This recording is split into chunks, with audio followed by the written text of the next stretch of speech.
เฮ้ยไผเก็บมาอันเต็มพึกนี่อ้าวคอยนี่แหละสิเก็บมาคอยว่าสิพัดคอยกลัวกินกับข้าวตอนเช้านี่ ไผอะไร ผัวเพิ่นผัวเอาไป ผัว เขาหยอกกันบ่ บ่ผัวใส่เขา คนใกล้ๆให้ คนข้างเฮือนนะ คนข้างเฮือนในแกงเพมเพิดใส่ตอนหน้าบ้านเด้ เดินโดนใครโดนหน้าบ้านเขา มันเป็นหยังเพิ่นคือไปแกล้งไว้อยู่หั่น อ้าวแบบบ่อยากพังบ่อยากยั่งหั่นนะแบบอยากเฮ็ดใส่หมู่หั่น เอ น่ะ อ แต่บ้านนี้หัน เนี่ยคนอีสานหมู่ ตัวละ ไง มา เนาะ หลายท่ามบอกเฮ้ยว่า คนอีสานหมู่นะ มาแล้วเมียผัดอยากให้แน่บ้านนี้ก็เลยว่าว่าข่อยนี่แหละมาข่อยนี่เป็นคนเอามาข่อยว่าสิกลัวกินกับข้าวตอนเช้านี่ อืม เนาะน้ำปลาไข่หมองเขาอยู่ บาง นะ เทื่อเพิ่นไปแบ่งให้พอได้อยู่ส้นได้เซาบางเทื่อเพิ่นก็บาปเล็กน้อยนี่แหละไปขอแบ่งเพิ่นพอได้อยู่ บางเทื่อเพิ่นก็บาปเล็กน้อยเด้ แต่ว่าคายเพิ่นว่าอย่าคายช่องเส้นเนาะ มือทองแสนหาคือว่าบ่ แม่นคือว่า200,000ปลายแหละเฮาก็ยังบ่ได้ถามรายละเอียดอยู่ มีเฮือนมีหยังเด้แบบว่า เข้าใจแต่ว่า พี่น้องเอ้ยกะคือว่าเด้อพี่น้องเด้อตอนนี้กะได้ตั้งช่องใหม่แล้วบ่เสียนเพิ่นตั้งให้วางประมาณอาทิตย์นึงนี่แหละเนาะเป็นเบาบ้านโคกใหญ่พี่น้องเอ้ยบัดนี้ก็ได้สิบ่ได้มีชื่อบ่จิต ยังว้าวอยู่บ่เฮ้ย เฮาโคกใหญ่ เบาบ้านโคกใหญ่ ปิสิเปลี่ยนเป็นว้าวหรอกเฮาบัดนี้ ในบัด ยาวอย่างเดียวย าวอย่างเดียวเนาะ ยาวติ ยาว ใหญ่บ่เอาใหญ่มันอยู่บ่ ทั้งยาวทั้งใหญ่บ่บัดนี้ มีแต่เบาบ้านโคกใหญ่พี่น้องเอ้ยเนาะ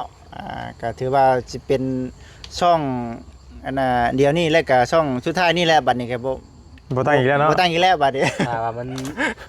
มีนั่นบ่ เราบ่เป็นเราบ่เป็นเรา บ่เป็นเราบัดนี้ ว่าก็ได้เนาะอีกเป็นลูกเป็นหลานกันเนาะ กูไป เนาะ มึงไปเฮาเดินเฮาลาวแต่ยังกันน่ะยังบ่ผ่านกฎอยู่ติ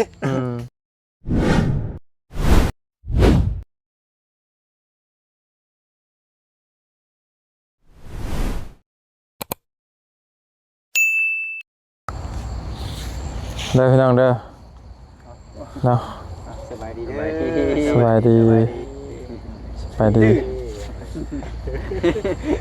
ต้องพาของคนบ่ สบายดีเบัดกุศลสุขคนพี่น้องฮะ แจ้งอยู่หมูเด้ลำอยู่มุมนี่เด้แจ้งอยู่คือสิแจ้งอยู่มุมนี่เนาะ มาบ่พี่คำแจง มาพี่บ่มาพี่บ่มาจับมาเบิ่งยิงช่วยกันได้เลยอยู่ส่งพิเตอร์ให้ได้ พี่ พูดบ่แจ้งบัดนี้เนาะมาแล้วแม่ มาก ล้องเพิ่นตั้งงามดีเนาะ ว้าวกันนั่นแหละ บ่ตั้งงามอีหลีนี่ คนดื้อกล้องว่าเซ็ต คนขี้ร้ายก็กลายเป็นงามได้นี่แหละ บ่ กล้องงามเด้อ เจ็บเลยครับนี่ บ่แล้วตัวนี้ ไอ้นี่ได้ล่ะ ตัวนี้เลยข่อยว่าไป เนียนดีเลยได้ พี่ตัวนี้คักกว่าเลย บ่มันอยากคักดีเนาะ มา กินดีเนาะ โอ้ อันนี้บ่โทรศัพท์ไปนะ เขาก่อนจะบอกมีวิวจัก พี่น้องเลย สบายดี สบายดีเด้อพี่น้องเนาะ เรื่องของใครไปรอกันได้ดีนะเอากล้องใหม่ก็ยาวกันจังหวัดรอจักต่อยว่าบ่ตุน โอ้เขาตาอยู่งาม ส เนาะ บายดีเด้อพี่น้อง สบายดีเด้อสวัสดีพี่น้องทุกคนทุกคนเนาะเบิดเท่านั้นเท่าไหร่ บ่ตัวนั้นบ่น่ะเอาเลย ล็อกตัวนั้นนี่ บ่ข้ามของเจ้านะ มันบ่ได้ บ่ได้บ่มันหมอกบ่ บอก ชุดเด้ดิ ตัวนี้มันต้องมีอีกนะ อย่าได้อย่ามามูอย่ามาคือมูฟ้าวเด้เถอะ โอเคจ้ะ ได้แล้ว เงยเอาเนาะ ไม่เอา เอาพี่น้องไงมื้อนี้ก็มาพ่อมาเจอกับทางบ่าวแสนเนาะและทีมงานของบ่าวแสนบ่าวจิตบ่าวแอนบ่าวค่ำพี่น้องกันเนาะมาพ่อมาเจอกันในมื้อนี้ก็อยู่เพื่อนซ่านน้องน้อยอีกรอบที่2เนาะพี่น้องเอ้ยเทื่อที่2ที่ มือที่2ว่าซั่นซะ มาเยี่ยมมายามน้องเพิ่นพี่น้องกันเนาะนานทีจะได้มาพ่อมาเจอกันพี่น้องกันก็ไปทางไหนมาทางไหนเจ้าแต่นี่ ช่วงนี้ก็จักสิว่าช่วงจะสิไปทางใดพี่น้องเนาะก็ ฝนตกเนาะ ถ้าคนบ่ตกก็ไปหาคำละ ส่ง ช่วงแม่นในช่วงนี้อ่ะนะ บ่เอ่ยเตือน กำลังตั้งเสาเทคาน Ừ. กำลังตั้งเสาเทคานให้คำละกันแต่ว่ากับเบิดงบไปแหละก็เฮ็ดไปเรื่อยๆแหละ ตามงบ โดย บ่รู้ว่าสิเฮ็ดได้ไปฮอดไส โดยประมาณนั้นพี่น้องกันเนาะ คำละแต่ละมื้อก็ได้ อ่า ช่วงนี้ก็มันทางเข้ายากแน่นะ อืม เลยบ่ได้เข้าไปนะบ่จิ แม่ เพราะว่า ได้ เขาตู้บ่ที่น้ำมัน ทำออกเลย มันน่ะเก่งเนาะ มันน่ะเก่ง เข้าใจอยู่ ตามนี่บ่แม่นตาม พวกนั้นเก่ง เลย เนาะ เข้าไปบ่ได้รู้จักอย่างยากมื้อนั้นหากช่วงที่ว่าข่อยไปนั่นน่ะยังว่าพอไล่อยู่น่ะแต่ว่าก็เกือบแล้ว เนาะท่านแม่นได้หาม ถามเราจักนะ เราเจอ ว่าแล้วเพิ่น มาไว้ ถึงนี่ อ๋อเนาะตอนนี้ก็ ตันทางแล้วเลย อ่า เข้ามา ไปไปโอเค โอ้ใบยังกันน่ะ เดี๋ยวไปนั่ง ของฝาก โอ้ ของฝาก ย นาง นั่งมา โอ้ยนั่ง อย่านั่งบ่ อันนั้นดิยัง มาน้อย อย่านั่งมาหน่อยดิ หมูน้อยบ่ มันบ่ ย่างหมูน้อยตะกี้แต่ นั่งหมูน้อยมันมาน้อยที่ต้องเลย ใส่เอื้อนด้วยเนาะ แม่นที่เพิ่นเพชรบุญแล้ววะ เอาเกย เอ้าบ่ได้ยังบ่เคยแล้วเทื่อได้อันนี้ยินเขาเจ้าเว้าอยู่บ่เคยกินได้คือ เคยเฮ็ดเป็นตู้เฮ็ดให้กินโอ้ดีซ้ำในนะแม่น ได้ผล โตะกุ้งไม้นั้นเราเฮ็ดให้กิน มันน่ะ แม่น ตักอยู่ เป็นได้ไรทั้งบ่จิตคือว่าโหลดไปช่องแล้ว 3แล้ว4คือตอนนี้แหละนี่ กำลังตั้งไม้ เอ้ใช่อยู่หน้าตัวนี้ จะลืมอย่างหนึงก็ได้หาลืมใส่แม่อันนั้นน่ะ ใช่แม่นบ่ ตัวเตียงบ่ หลายคนอยู่เป็นจังได๋ว่านี่เนาะหลายคนอยู่ เอาหมวกเนาะ ใส่มุ้งเอาบ่ อยู่กับผู้ต้องหาได้เนาะ จนว่าอยู่กันบ่ไปรัดได้บ่จิตอยู่ว่า ลงมาตลอดนะ บ่ เป็นไม่รัดแบบว่าฉันเนาะอ่า จังได๋ฉะนั้นมันเป็นแหละตะกี้น่าสิซอยแล้วพี่น้องเอ้ยกดเอาเดี๋ยวก็กลับมาตัวนั้นนะเด็กจักเทื่อ เพิ่นก็ส่งคืนมาให้ ประมาณเดือนปลายได้เนาะบ่ใช่เนาะประมาณเดือนปลายแล้วอันส่งนั้นเนาะ ประมาณเดือนไปแล้ว อีก2เดือนปลายนะ หมู่เฮาก็จักสิฮอดมื้อใดแล้วพี่น้อง ก็เลยครึ่งนึงนะเนาะ ก็กั้นใจได้แต่ละมื้อก็ต้องค่อยก็กั้นใจมุกอยู่แต่ละมื้อ เข้าไปแต่ละมื้อกันนั่นอยู่ แม่น ทำใจไว้อยู่ ทำใจไว้ได้หลายเห็นหมู่โลนหลายคนแล้วเฮาก็เฮาเฮ็ดเนื้อหาเดียวกันมัน ตัวอย่างก็เห็นนะเด้ แม่น หลายเนาะ อย่าให้พลาดขอให้พลาดอย่าให้พ่อเด้อเนาะอย่าให้พ่อแบบนี้ ให้วิทย์อันวิทย์ไปเล่นนะเนาะ พุทธังบ่ ให้วิทย์ทุกคนเลย มีแต่ว่าให้มันวิทย์ปีนี้ไว้ให้มันนั่นว่ามันจังบ่ได้พอเนาะ ว่าเด้นี่ ตอนนั้นวิทย์ปีนี้เนี่ยมันสิ ใกล้ๆก็เฮ็ดกันดิ จะตกมาพี่หน้าแห่งนักกูเก่า โอ้โห ตายโลด แฮงนักขึ้นกว่าเก่าจักติ ว่าแต่สิเบาที่เฮงน่ากินกูเก่าบ่ YouTube ก็ยาก มีกฎใหม่ไว้อีกเลย นาะบ่คือตะกี้ ย่าง ตะกี้ก็ขอโทษเห็นว่าอีมิก็ยังบ่เป็นหยังพี่น้องเอาอีดี ว่าอยู่คำว่ายังให้แห้งที่สุดคือเพิ่นส่งบอกเนาะ แม่น ดูว่าเพิ่นปิดเฉพาะคลิปเดียวนะ ตอนเทื่อไปถ่ายคลิปว่าขอโทษพี่น้องเพิ่นเอานมให้ลูกกินเด้เห็นหัวผู้ใดพี่น้องเอ้ยก็ยังบ่ได้เป็นหยัง เอา เล สิ ย ก็เป็นหยังบ่ ยังว่านี่แหละ ระวังอยู่แล้ว ระวังเนาะ เพราะว่านั่นจ้ะ อันนั้นซะพี่น้องเนาะ อันนั้นซะเนาะ อันนั้นซะมองใหญ่ๆกันนั่นแหละพี่น้องเอ้ย ญาติได้ ย่านเนาะ นี่แต่เดี๋ยวนี้ก็ตั้งช่องใหม่แล้วตั้งช่องใหม่ ช่องใหม่ก็ บ่แซนตั้งให้ เบาดีพ่อบ่ดีมันยังว่ายังสิตามอยู่ว่ะคือเก่าว่ะโทรศัพท์หน่วยเก่า โทรศัพท์หน่วยเก่า เก่าว่ะ บ่ได้ล่างบ่ ว่าแล้ว บ่ได้ร่าง บ่ได้ไล่ ข้อมูล ตั้งมาแล้วก็เอาใส่แล้ว ก็แม่นก็คุยกันอยู่ก็เว้าอยู่มื้อน่ะมัน ก็ เครื่องเพิ่นก็ยังเป็นของเพิ่นก็ยังเคยมาเข้าไว้เครื่องข่อยอีก สัญญาณเด้ สัญ ยั ญาง ณ บ่ได้เคยเอาเข้าไว้เครื่องข่อย สัญญาณซิมเก่าบ่ กำลังลงออกมื้อนึงอีกได้ แต่ว่าตามบ่ดีเว้าว่าพากันคุยกันมื้อนั้นก็ว่าสัญญาณนี่ก็บ่ให้เปลี่ยนได้เลย เปลี่ยนซิมเลยบ่ เปลี่ยนซิมใหม่เลย เด็ดซิม 3-4ชิมแล้วนี่ ถ้าเป็นไปได้นะเหมือนมันสิจับสัญญาณเฮาอีกนะ บ่คิดแล้วคือ คงคิด ตัวให นะ ม่ที่มีใหม่ก็ยังคือจำนวนประตูอันว่าเปลี่ยนโทรศัพท์ที่แล้วอ่ะ อยู่ตัวนี้ได้บ่ ตัวนี้นักกูก็จะไปซื้อ เขาเปลี่ยนได้อยู่ที่ ล่างเอา เงื่อนว่าซื้อเบอร์ แต่ข่อยนี่สิถ้าบ่ซื้อข่อยนี่สิล่างเอา ร่างโทรศัพท์นี่ ล่างเครื่องก็ทับเอานี่แหละ วันนี้ข้อมูลมีแต่เจ้าเซฟข้อมูลไว้อันน่ะ เขียนไว้บ่ สิเชื่อไปใช้ตัวนี้ปัญหา มีวิธีเดียวมีแต่บ่อยากซื้อก็มีแต่ล่าง ลังอันเนาะ ล่าง ล่า เอา งมาข้อมูลหมด ร่าง หมดเลยเนาะสำเครื่องใหม่ก็ว่าแล้ว ความจำทรงจำเฮาแล้ว จำเป็นนั่นแหละหาช่องเงาหูบเต่าลูกเมียกะอะไร คูบตัวไหนอันซาชมไม่ได้ก็ที่ เมียเก่ากับส่งเอาเลย เฮ้ย เพราะว่านะเราเฮงกันสาวินาเบิ่งยันเพลงเลย งานเข่าอีกแล้ว เอาเยอะบ่เยอะ โอ้เอาเรื่องจริงว่าหยอกไอ้ตัวนี้นะ เนาะแต่ไล่เรื่องตัวนี้เด้อ ถ่ายคลิปเป็นยันบ่แอนเว้าหรือตายได้เนาะ มีแล้ว เอาคือมีแต่ว่า เพื่อซ่องใหม่ก็มีหยังอยากเว้าอยู่บ่ลองฝากผมดู อ้าวพี่น้องเอ้ยก็คือว่าเด้อพี่น้องเด้อตอนนี้ก็ได้ตั้งช่องใหม่แล้วบ่แสนเพิ่นตั้งให้วางประมาณอาทิตย์หนึงนี่แหละเนาะเป็นเบาบ้านโคกใหญ่พี่น้องเอ้ยบัดนี้ก็ได้สิบ่ได้มีชื่อบ่จิต ยังว้าวอยู่บ่เฮ้ย มันโคกใหญ่ เบาบ้านโคกใหญ่ ปิสิเปลี่ยนเป็นว้าวหรอกเฮาบัดนี้ ในบัด ยาวอย่างเดียวย าวอย่างเดียวเนาะ ยาวดิ ยาว ใหญ่บ่เนาะเอาใหญ่มันอยู่บ่ ทั้งยาวทั้งใหญ่บ่บัดนี้ มีแต่เบาบ้านโคกใหญ่พี่น้องเอ้ยเนาะก็ถือว่าสิเป็นช่องอันน่ะเดียวนี่แล้วก็ช่องสุดท้ายนี่แหละบัดนี้ก็บ่ บ่ตั้งอีกแล้วเนาะ บ่ตั้งอีกแล้วบัดนี้ ถ้าว่ามันมีมันบ่ บ่เป็นเราบ่เป็นเรา บ่เป็นเราบัดนี้ ว่าก็ได้เนาะอีกเป็นลูกเป็นหลานกันเนาะ คือสิ หมู่ไปเฮาเดินเฮาลาวแต่ยังกันน่ะยังบ่ผ่านกฎอยู่ติเที่ยวแต่ตั้งช่องใหม่ กระบาบอยู่พี่น้องเลยก็จะคิดว่าจังไดผู้ที่ผิดกฎก็กระบาบนะเนาะเห็นว่าเตียงก็กระบาบอยู่เนาะปิดแบบจะคือนักโทษเดี๋ยวว่า เนี่ยเข้ามาเนาะ ติดเดี่ยวติดอีกเนาะ มันจะคือแบบป้าจะแบบก็คิดกระบาบอยู่แต่ละคนก็พี่น้องเลยเนาะแต่เฮาก็บ่ฮู้ว่าสิซอยอะไรแต่ตัวเฮาเองก็ยังขี่บ่รอดแต่ทุกมื้อนี้ ไปเมื่อไร แม่น ยังระแวงอยู่เนาะ ไปในมือกับกั้นนะกั้นใจแล้วเข้าไปปุ๊บเดี๋ยวปึ๊กกับมันมีอันมาในเห็นนั่นน่ะโล่งแน่ ถ้าว่าเราไล่พิจารณาซ่องของคุณแล้วน่ะแม่นเรียบร้อยรอดเขาอ่ะแม่นบ่ แม่อันเดียวกันเลยเนื้อหาอันเดียวกันเลย แต่บ่ลองบ่แก้วเห็นบ่ก็ยังบ่รอด ไปยันสินิ้วชงมาได้ช่องจดหมายมันมาน่ะเอาปุ๊บ ย่านดูติ ยากเนาะ ส่วนอื่นมาใครอยู่เนาะ แม่ระวังยาก นั่นแหละ แปลงได้ต่อซะบัดนี้ ยันต่อไปก็ยันหากินข้าวก่อน ข่าวก่อนข่าวกินได้แล้วก็จังจีขึ้นก่อนว่าจะเข้าไปทางไหนต่อ แต่รับแรกต้องกินข้าวก่อนเพิ่มพลังก่อน เพิ่มพลังก่อน อันแรกต้องเอาเข้าก่อนได้ทองๆเนาะอันนั้นเด้อน้องเด้อ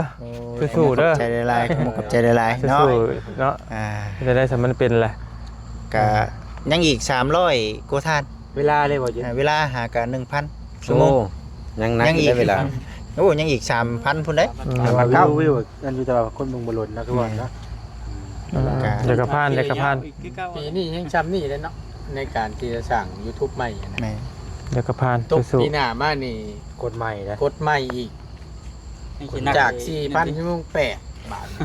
แต่ว่าผู้ที่ตามนี่คือเก่าอยู่แต่ว่าชั่วโมงมัน ชั่วโมงเพิ่ม ช็อตอีกได้ช็อตต้องให้ผ่านอีกได้บัดนี้ มีช็อตอีกบ่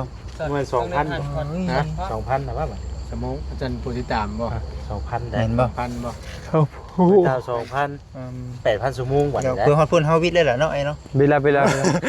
นี่อีก300ป่ะ อีก300ทานพี่น้องเนาะ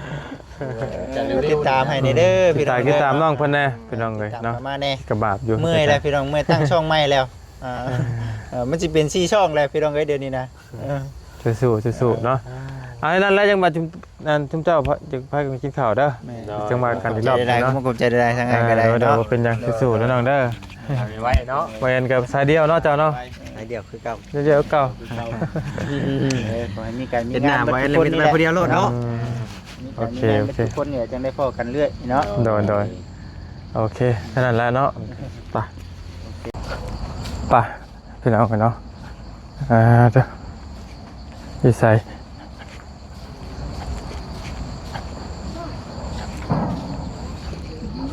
ไปพี่น้องกันเนาะเอาไปเฮ็ดยังจัก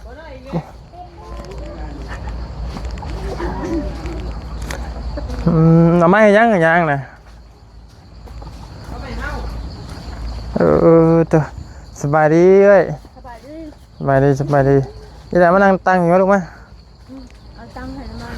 มา จะรับกูเป็นยังนั่ง เอาผ่าอันนั้นมาให้ดิ สบายดีลูก สบายดี เนาะสบายดีเด้อ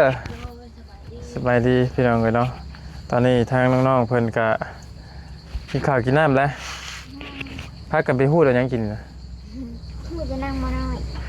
ฮู้ดมาเห็นหยัง เอามาให้อายพิมพ์งาน เอามาให้ทีมงานไผเสี่ยวเอาไปเฮ็ดให้ได้กิน ให้ปืนกับเบานิ้ว ยังเพิ่นสิไปเฮ็ดให้ได้กินนะ หรือว่าเอาไปปั่นให้น้ำมันสีเขียว ไปปั่นน้ำมันสีเขียวนี่เฮ็ดได้บัด และอัน เอาไปถอกใส่กระโตกที่กระ เอาไปตองเอาไปตอง ไปเจอ เอาไปตองแล้วถกใส่กระโตกอันแล้วก็ใส่เครื่องปรุงหยังก็ได้ปะเมียนแล้วก็มันก็สิออกเป็นคือเยลลี่เลย บ่แซ่บบ่ แซ่บ แม่นบ่แซ่บบ่กินน้ำมันดียังกินน้ำมันดียังล่ะ หอนใน แกฮอนในแกซ้ำในบ่วันนี้ เราเคี่ยวกินจะน้ำนะ กินข้าวกับหยังมื้อนี่ บ่ได้กินข้าวเพราะว่ากินนี่ไปทักคุณ กินมีต้มมีเนาะ กินขนมอิ่มแล้ว ขนมลายกินขนมอิ่มๆเบิดเลยขนมน่ะ ยัง ยังอยู่เพิ่นเอาหยังแน่มาให้วานนี่เด้อ เอา นมแล้วก็ ไข่มี ซอ ไป ส นั่ง เต๊ะ พวกฮอทดอกพวกซีน 2แพ็ค แล้วก็ฮอนดอกลูกซีน ขอจักสอบลูกเมื่อวานนี่ เขา ของไผว่าของบ่จังทองนะ ของบ่เจียงทอง2 สอบ ข้าวบ่ติงท้องสอบ เขาเบานิวสอบหนึ่ง ข้าวมะนิ้วสอบหนึ่งเป็น3สอบ ขอบหนึ่ง ข้าวพอดีสอบหนึ่ง เป็นที่ เป็น4สอบป้าจักเรือนบัดนี่สิเบิดบัดนี่ ประมาณ ที่หาเดือนกูละ 4-5 เดือนนี่แหละ แม่นแหละพี่น้องเอ้ยเพราะว่า ถือว่าเรื่อง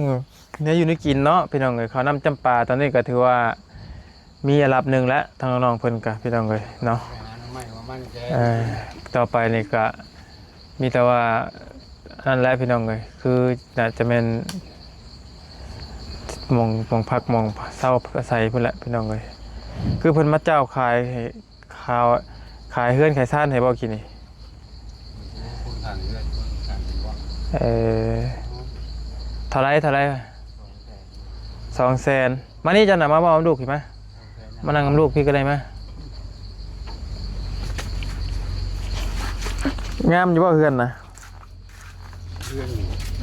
เหมาะมะนาวเม กันนึง ไปนั่ง สองกันนะ ไปนั่งกับลูกกูไป ไม่ พี่มะนาว ต้องหอมน้อย จะเบิ่งแล้วมันโอเคอยู่บ่ล่ะ มันก็ บ่ปานไรแล้วติ มันบ่ปานไรแล้ว หอม นิดไม่ค่ะ มันหอมก็เจาะก็แจะนะ ผมผสมกับราคาบ่ มันผสมกันราคาเอา กินเนาะ เดี๋ยวมันยาวไปทางหน้าบ้านคือหรอก ขางนี้ก็เฮือนขางนี้ก็เฮือนไปขางนั้นมันน้องมันน้องเลิกนะมันหอม มานี่จ้านะมานั่งกินข้าวลูกสิมา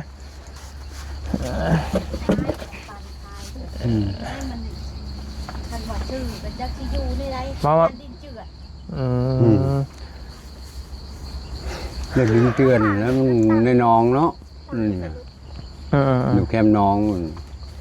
เตือนลงเขาจะไปอยู่ไสเอาดินทำสม มานี่ค่ะดินนี่ค่ะเดี๋ยวว่าให้เจ้านี่ไปหาเบิ่งไปถามเบิ่งปลาไข่ ที่ถามมึงดินนั้นในบ้านสักทันนี่นะ อันเท่าไรอันน่ะอันที่จะไปเบิ่งนี่ มันดินที่อันนี้นะดิ มัน นบ่แม่นเขาเอาเบิดเลยบ่ เอาเบิดคือบุญทางนั่นน่ะหรือเขาบ่ได้มาเนาะ ขอเงินหมดแล้วแต่เขายังมาทันในทางเขายังบ่มีเวลาคันว่าดินบ่อนเฮาใหญ่นี่หันจากแรกก็ขอปั้นน้ำนาบ่อนเฮา คนน้ำปลาขายเนาะ บ่อนเฮาอยู่ตะกี้หันนะเฮาอยู่ จะไปเบิ่งจักหม่องแล้วจะไปเบิ่งจักหม่อง ยัง แล้ว บ่ทัน เรื่องนั้นไม่ไปเบิ่ง ยังไม่ได้ไปเบิ่งบ่ โดยแล้วบ้านนี้หันอยู่นี่หันกะได้ยินแถวใหม่เดี๋ยวนี้ตอนนาเฮือนลุงเชิมหัน อื นี่ ม แล่ แบบเจ้าของเขามาปลูกลงมา เจ้าเฮามากินอีก2,500,000นะ โอ้นะดินประดาว ปันไร นี่ เรา ดินประดาวนี่นะกูเจาะนี่นะ มีเรื่องลุงปุ้งนั่น อันนี้นะนี่หันคอยหลับมันคอยไกลโคตรแล้วคอยบ่อยากอยู่ก็ไกล โอ้มันอยู่ใกล้บ่ มันอยู่ไกลเฮือนโคตรเลย อื มันอยู่ทางกลาง ม แล้วบ้านนี้ก็เวลาเขา แบ่งออกเข่าเลยนะมันยาก เป็นเพิดอะยังอะนะ มันทำบ่อนไม้กับเฮานะมันบ่อนไม้น้ำเฮามันถิ่มสะถิ่มซ้ายนะ แล้วเขาโบเก็บโบกูแบบ บัดเข้าถิ่มถามบัดเข้าถิ่มอยู่คนเจ๋งเงินเลย แบบมือหน้าโดนบอ มัน ดี้โทรหัน เห็นหมอเมื่อวานนี่เพ็มพืชหาเขาแกงมาใส่เจ้านาเฮือนมันแต่กลัวถามว่าเฮ้ยไผเก็บมาอันเพ็มพืชนี่อ้าวคอยนี่แหละสิเก็บมาคอยว่าสิพัดคอยกลัวกินกับข้าวตอนเช้านี่ ไผอะไร ผัวเพิ่นผัวโอ้ยไผ ผัว เขาหยอกกันบ่ ผัวใส่เขา คนใกล้ๆให้ คนข้างเฮือน ค นะ นข้างเฮือนในแกงเพ็มพืชใส่ตอนหน้าบ้านเด้ เดินโดนใครโดนหน้าบ้านเขา มันเป็นหยังเพิ่นคือไปแกล้งไว้อยู่หั่น อ้าวแบบบ่อยากพังบ่อยากยั่งขนาดแบบอยากเฮ็ดใส่หมู่ข เอ นาด อ แต่ว่านี่หัน เนี่ยคนที่สามหมู่ ตัวละ นะ มา เนาะ หลายท่ามบอกเลยว่า คนที่สามหมู่นะ เฮ็ดมาแล้วเมียผัดอยากให้แน่บ้านนี้ก็เลยว่าว่าข่อยนี่แหละมาข่อยนี่เป็นคนเอามาข่อยว่าสิกลัวกินกับข้าวตอนเช้านี่กลัวแล้วว่าเป็นบ้าแล้ว อืม บ้านนี้หันคือกันนี่หัน ก็มีแต่ว่ายังเจ้ายังบ่ได้ไปถามเนาะพี่น้องเอ้ย โดย ก็ซุมเฮาก็ยังบ่ทันได้มีงบหรอกแต่ว่า โดย อยากให้ไปถามเซิร์ฟเบิ่งซื่อๆนะบางเทื่อมีผู้ใหญ่เพิ่นพอสู่ได้สักสี่ เพราะว่า จัก 30,000 40,000บ่มีบ่เพิ่นแบ่งขายให้ฮะ30,000 40,000 50,000นี่แหละ เรื่องถัดไปถามมึงมันเนาะนำไปขายหมองเขาอยู่ บาง นะ เทื่อเพิ่นแบ่งให้พอได้อยู่ให้ส้นได้เซาบางเทื่อเพิ่นก็บาปเล็กน้อยนี่แหละจะขอแบ่งเพิ่นพอได้อยู่ บางเทื่อเพิ่นก็บาปเล็กน้อยเด้ แต่ว่าคายเพิ่นว่าอยากคาย2เส้นเนาะ มือทองแสนหาคือว่าบ่ แม่นคือว่า200,000ปลายแหละเฮาก็ยังบ่ได้ถามรายละเอียดอยู่ มีเฮือนมีหยังเด้แบบว่า เข้าใจแต่ว่า เราไปอยู่โลดแล้วค่อย เลยถามกันมันถามได้เบิดแล้วก็เรื่องถามน่ะมัน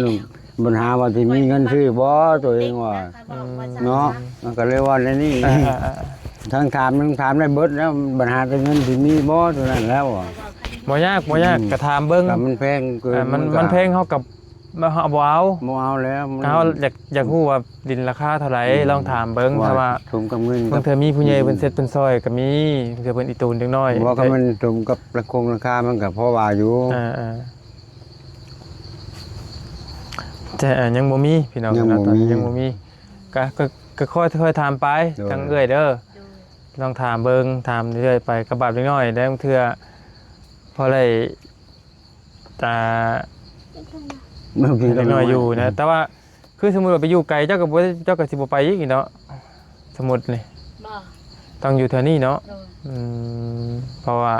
หมองทำมาหากินแล้วบ่อยู่พี่นะพี่น้องก็บ่ติเนาะ มันไปไกลแล้วบ่จักดินจักดาวจักหยัง ไกลๆเฮาก็บ่บ่จักหมองเฮ็ดอยู่เฮ็ดกินเลยบ่ติ แต่เพิ่นอยู่แบบใดจักเฮาอยู่แบบใดนะมันไปต่างบ้านต่างเมืองแล้วมัน ไปอยู่หมู่อื่นค่ะ แต่คือสมมุติแถวนี้แถวบ้านหลงนาคำนาคิมนี่ได้อยู่บ่สมมุตินะ ดงนะคะ ดูนะคำแถวนี้บ่ละเก้าละ10นี่เนาะ ได้อยู่บ่ ก็พอได้อยู่ ได้อยู่ อืม ได้อยู่ อืม กินข้าวกับเรื่อง แต่ดงนะคะ กับหน่อไม้ ก็มีอยู่ได้ดินนะ มีเป็นดินจัดสรรนี่แหละ โดย ก็แต่ว่าอยากให้เจ้าถามบางแถวนี้บางก้อน โดย บางเทื่อมันมีใกล้แถวนี้ก็ดี เจ้าก็จะได้อยู่แถวนี้เลยนะสมมุติว่าอันผู้ใหญ่เพิ่นซื้อให้ก็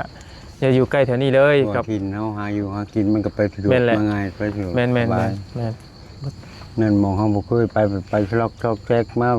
ของหมู่บ่เสียหมู่บ่เสียอีกก็พอแห้งอีก แม่น มันรองบ่ได้แล้วเรื่องนี้ตามจริงเฮาก็บ่แม่นเฮาเอาคนอื่นเอาเขาก็เอาแต่เฮาเราไปเหยียบคนผู้หลายเนาะ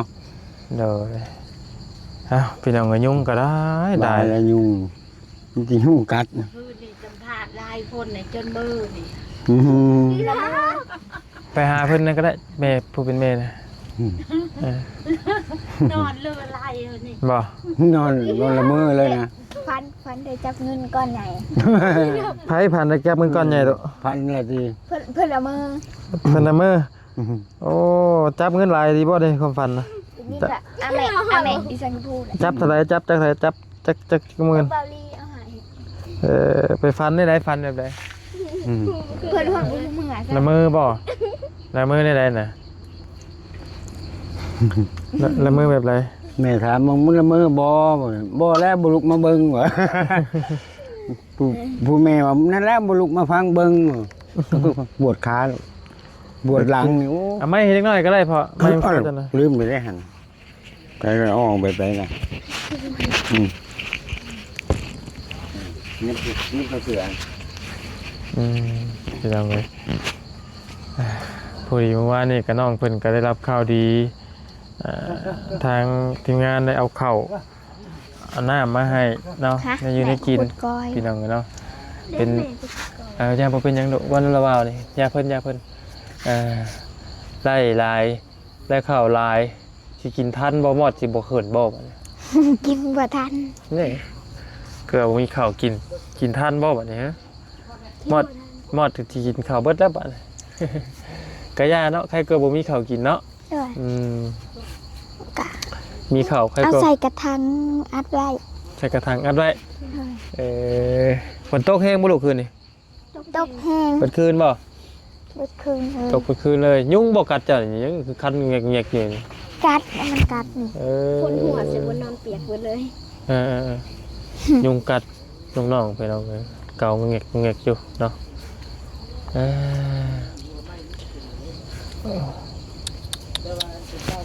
เดินจักโมงมื้อเช้าเลยลูก กะประมาณ6 โมง 7 โมงนี่แหละพอได้ยินแต่เสียงฝนมันตก ขึ้นมาตื่น7 โมง บ่ ไง ปวดต้องถ่ายจักบ่ปวดท้องไปจัก ว่าใส่ข่อยว่าตื่นช้าตัวเองตื่น อั ช้าน บางคืนนี่น่ะปวดเจ็บท้องเลยลุกมาถ่าย โอ้เจ็บท้องตัวฝนตกเข้าเนาะกระบาดเลยพี่น้องเลย ข้างขัดยกลงมาก ระบาดแน่ยามฝนตกฝนดินนี่เนาะพี่น้องเลย ข่อยแล้วบ่ฮู้มือ ๆ พาแต่อยากนอนอย่างเดียวเลย เจ็บท้อง บรรยากาศเย็นคืน จังไหนก็อ้วนได้นี่ระบาดมาจากเหลือนึงอ้วนขึ้นตุ้มปุ้ยเยอะได้นี่ สินใส่บ่ได้บ่จักนี่ขนาดว่ากินใส่สิบ่ได้เลย ขนาดบ่กินใส่ยาใส่บัดนี้อดเอาบ่กินบัดนี้ ยุงหลายเพราะว่าพี่น้องก็ยุงเจ้าก็บ่ใส่ส่งกันยาวเสื้อกันยาวนี่เอ้ยยุงหลายครับเป็นไข่ยุงพวกเองแหละเนาะพี่น้องเอ้ย เรียนมาตุ๋ยผักขนมน่ะ พอดีทั้งบ่ยาวพี่น้องเอ้ยถามเรื่องที่ดินน้ำเอ้ยแล้วคร่าวๆเบิ่ง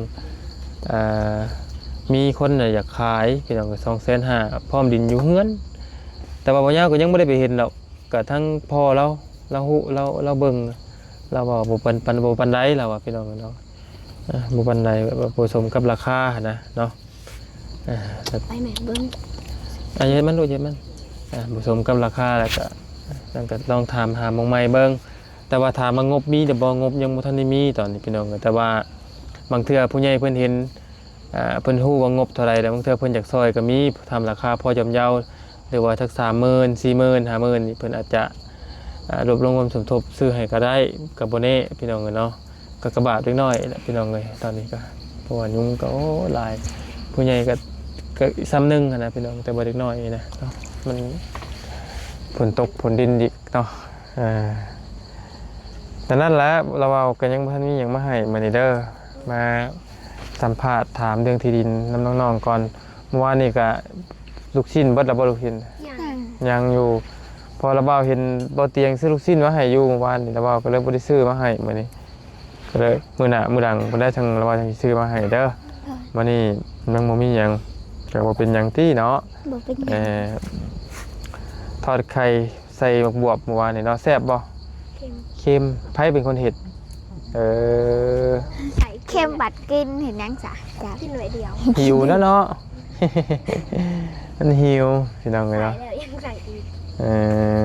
พยายามจะใส่มันจาง ๆ บ่มักกินจาง ถึงเจ้านอนอยู่ป่าอยู่ดงเจ้าบ่ย่านบ่ล่ะ ย่านนี่ อันนี้มันเดือดตรงมือวันศีลแห่งอย่าง มันสินถึงย่านหยังย่านหยัง จะผี ย่านผีบ่มีดอกผีนะย่านคนผู้หลายกว่านะ ส่วนลายกะเวลาลงมาถ่ายกะบนเวงแน่เบิ่ง แม่นน่ะ ส่วน แน่ หลายอย่างแต่ผีบ้า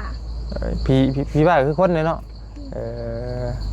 หาจับมีดจับผ่าไหลตีคนอื่น บ่ตะลายเลยเนาะ นั่นแล้วสัตว์เด้อเดี๋ยวเราเอาออกไปก่อนมื้อนี้มื้อหน้าทางระบบอื่นมื้อมาเราสิมาเล่นวันละมาหัวน้ำใหม่เด้ออยู่ดีมีแห้งเนาะสุขภาพร่างกายแข็งแรงอยู่ดีมีแห้งสบายดีก่อนลูกหละจะเล่นเต็บนะจะเล่นเล็บลายสิกแหละเนาะมาไม่ระบาดมาโอเคนะกินข้าวกับยังเงินนะ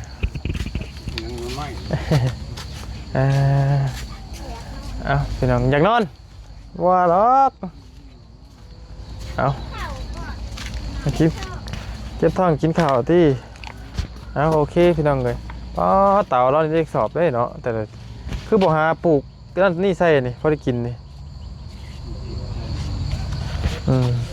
เอาสุกมันนำด้วยพระกุศลสุขคนแล้วพี่น้องเด้อเนาะความเจ็บปวดอะไรความไข้ไว้มีแหละพี่น้องเลยเนาะเดี๋ยว